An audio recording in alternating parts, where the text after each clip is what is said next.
اس بات کا احساس ہو رہا ہے کہ ہاں میں نے غلط کیا تھا، مجھے ایسا نہیں کرنا چاہیے تھا، میں نے اللہ کو ناراض کیا تھا، یہ احساس بھی دل میں ہونا چاہیے۔ اور توبہ کی تیسری شرط یہ ہے آئندہ وہ گناہ نہ کرنے کا پکا ارادہ کیا جائے۔ تین چیزیں جب تک نہیں پائی جائیں گی تب تک سچی توبہ نہ ہوگی۔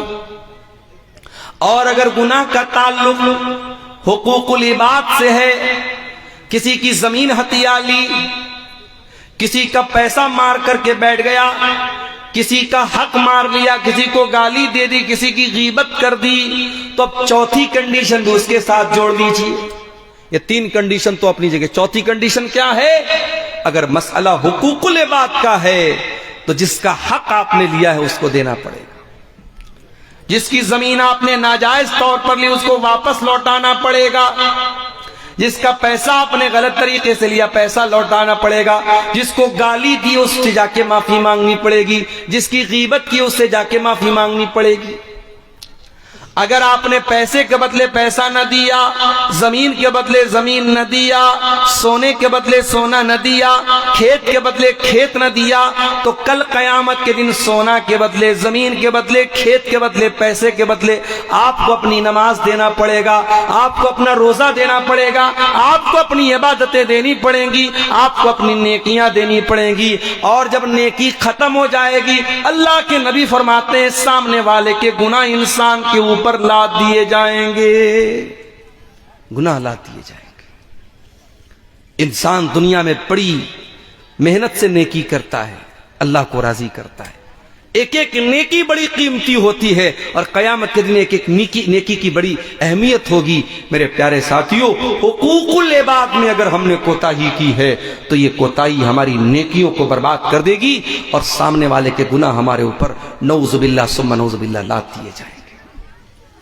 اس لیے اللہ کہتا ہے یا ایھا الذین آمنوا توبوا الی اللہ توبۃ نصوحا، اے ایمان والو جب توبہ کرنا ہے تو سچی توبہ کرو، جب تم سچی توبہ کرو گے عسیٰ ربکم ان یکفر عنکم سیئاتکم، تب اللہ تعالیٰ تمہارے گناہوں کو مٹا دے گا، ویدخلکم جنات